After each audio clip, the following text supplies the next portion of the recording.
Many African countries are considered middle-income countries, but what exactly does it mean for a country to be classified as a middle-income country? We're joined on the program today by Zuzana Schwidrowski, that's ECA's Director for North Africa. She helps us understand what middle-income countries are, but also some of the challenges they face. Zuzana also talks about the importance of South-South cooperation amongst these countries. Our recording with Zuzana was done on the margins of ECA's annual Conference of Ministers in charge of Finance, Economic Development and Planning in Victoria Falls, Zimbabwe. My name is Ernest Chicho and I welcome you to this edition of the ECA podcast series. The issue surrounding middle-income countries is becoming increasingly important for the continent because more than half of African countries today are middle-income. Actually, according to the World Bank, it's 30. Only one African country is high-income, Seychelles, and with this, it's basically a new landscape that these countries are facing than, let's say, 20 years ago. First of all, for the ordinary person watching, who is not an economist, when you say middle-income country, what does it mean? It's basically done by a gross national income per capita. So that's actually the only criterion that is used. So it's an income-based measure. And today's, so there are some cutoffs that change every year. And today 30 countries are middle-income. World Bank started with this classification in 1989 when they divided countries according to income, to low income, lower middle income, upper middle income, and high income countries. And then they have been following every year and changing slightly the cuts off. It's a useful concept, but it's also a very limiting one because income is only one criterion of development, and it doesn't really often, and it's an income per capita, so it's an average measure, so it doesn't really tell us about inequality, it doesn't tell us about many other issues, health, impact of climate change. But it is still a good proxy of development, and it is used. So when you met with reps from these middle-income countries in Rabat not too long ago, what were you talking about? Why was it important to come together with them?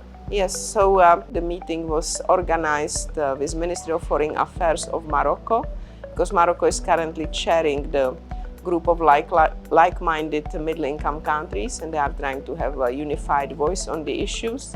And it was also co-organized with UNDP. It was a major event. We had over 20 ministers and representatives of other sectors and also UN agencies. And we can maybe summarize the issues of middle-income countries into the more traditional ones and then the current ones. So traditional, basically there was a term coined very shortly after middle-income countries were created, which is referred to as middle-income trap. And what it does, it's referring to a slowdown that most countries experience once they start exiting or exit the low-income category and enter the middle-income category. And there are several reasons. One of them is that it's easier to grow from low base, of course. But the other one, it's mainly a structural issue. So the drivers that are helping countries to grow at a low income level are no longer sufficient once they reach the middle income level. Because when they are middle income, to catch up and become high income, they of course have to grow higher than the high income countries. So one of the key messages was actually that this GDP per capita, or GNI, doesn't matter, is not really a good measure of countries' development, because the moment the countries reach it, they are actually kind of punished in terms of access to affordable financing. They are no longer eligible most of the time for concessional funding. For example, the recent G20 common framework for debt restructuring doesn't apply to most middle-income countries or to middle-income countries, so they are quite excluded. So suddenly, and this is referred to as middle-income trap 2. So middle-income trap 1 is basically the slowing growth, but the middle-income trap 2 is the lack of affordable financing at scale. And that keeps countries preventing, because advanced economies, at least until recently, were able to borrow at extremely low rates. But for many African countries, the rates have always been higher. And obviously there is the risk premium that distinguishes them. So so this needs to be addressed. I think there is in general consensus on this, but then how exactly it will be done and at what speed, that we still need to see about the implementation. And another major challenge for the middle-income countries is the human capital. So as I mentioned, drivers of growth need to change from just basically bringing more people or even investment into the production process, into innovation, and human capital will therefore play extremely important role. So Africa needs to think not only about the skills today, but where do they want to be and where is it realistic to be in 5, 10, etc. years, and what type of skills will it require. So building skills for today, but also for the future, and there should be kind of relatively smooth transition between those type of skills. So wonderful. I hear there's strength in unity, and thus the need for, some would argue that it's important for us to forge South-South cooperation, at least amongst middle-income countries. Is that something you believe in? Yes, no, I think this is extremely important, because the experiences that the advanced economies have for many cases will not be particularly relevant for middle-income or low-income countries. First of all, the times have changed. We have completely different factors: climate change, digitalization, etc. And also the level of development is changing. So what worked perhaps, in EU country, most likely if we just take it and apply, will not be working. So it's very good to learn from other countries, and this has been going on. And also the good news is now that African Union Commission will have a chair at the G20, which will allow, it's another venue for unified and amplified African voice on key issues that impact the continent. So we are here at the Conference of Ministers discussing how Africa can finance the transition to green economies. My understanding is that a number of these middle-income countries are in debt distress.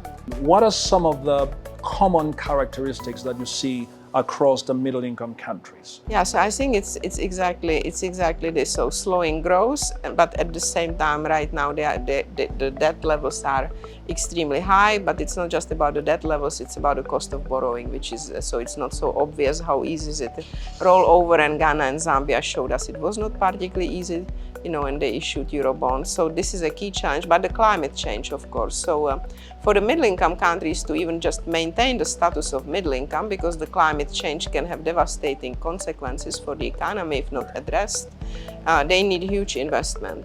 So we're talking about converging to high-income countries, but just to maintain agricultural productivity or other assets and make sure that they are not becoming stranded assets, this will be a challenge. Having said that, it's very important to have just a sustainable transition. When advanced economies were developing, there was no pressure on them to be green. They basically used whatever fuels, whatever types of energy were fueling their growth, without much consideration for what is it doing for environment.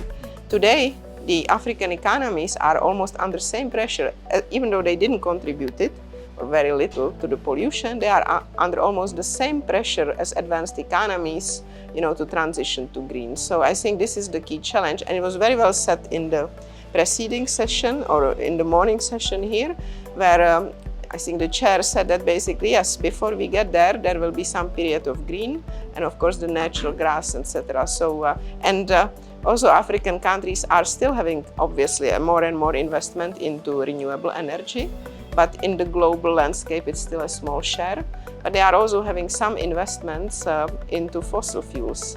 And today, what it was said, majority of those who don't have access to electricity is in Africa. So first of all, we have to make sure the advanced economies do not have this problem. Right. So we have to make sure that everyone in Africa has access to electricity and energy as needed. And of course, increasingly, this should be green and renewable energy sources. Thank you very much, Zuzana. Thanks a lot for your time, and wishing you all the best in supporting these middle-income countries get out of that middle-income country bracket. Yeah, thank you for the opportunity. I really enjoyed it. Well, that brings us to the end of the ECA podcast series today. Once again, my name is Ernest Chicho. A big thanks to you for watching. Stay safe.